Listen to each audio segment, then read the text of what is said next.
تہجد تو اللہ کی لاڈلی عبادت ہے۔ وہ پڑھنے کی توفیق بھی انہی کو دیتا ہے جو اس کے پیارے بندے ہوتے ہیں، جس کی وہ دعائیں قبول کرنا چاہتا ہے، جن سے وہ بے انتہا محبت کرتا ہے، جن کے وہ نصیب بدلنا چاہتا ہے۔ پھر سوچو کہ جس کی محبت تمہیں تہجد تک لے آئی ہے، وہ تمہاری دعا کیوں نہیں قبول کرے گا؟ جن کا ملنا دعاؤں سے بھی ممکن نہیں ہوتا، اللہ پاک ان کے لیے تہجد کا وسیلہ بنا دیتا ہے۔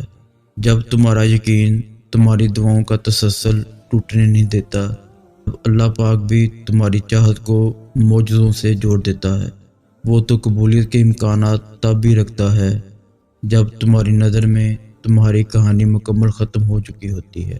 اللہ پاک تو اتنا کریم ہے کہ ایک بھی سسکی کا صلہ ضائع نہیں ہونے دیتا۔ پھر کیسے ممکن ہے کہ وہ تمہاری قربان کی گئی نیندوں سے بے خبر ہو؟ وہ نیند چھین لے تو اسے سزا مت سمجھو، ہزاروں میں سے اس نے تمہیں چنا ہے، کیونکہ تم اس سے سب سے زیادہ محبوب ہو، اور جو اسے محبوب ہو جائے وہ اس کی دعاؤں کو بھی محبوب کر لیتا ہے، اور جس سے اسے اتنی محبت ہو، اس کے منہ سے نکلی ہوئی کوئی بھی بات وہ کیسے رد کر سکتا ہے؟ اللہ جسے اپنے قریب کرنا چاہتا ہے، اسے ہی اپنی رضا میں راضی ہونے کی توفیق دیتا ہے۔ ہر منصوبہ پہلے سے ہی تیار ہے، بس ہر کام کے ہونے کا وقت مقرر ہے۔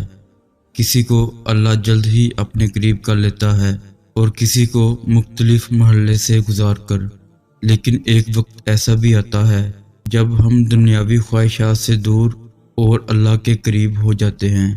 وہ تمہاری تمام بے سکون راتوں کا گواہ ہے، اور اس نے تمہاری ان بے شمار دعاؤں کا بھی حساب کر رکھا ہے جو تم نے اس کے سوا کسی سے نہیں کہیں۔ وہ تمہیں برے وقت سے اس لیے گزارتا ہے تاکہ تم اپنے اچھے وقت میں اسے یاد کر سکو۔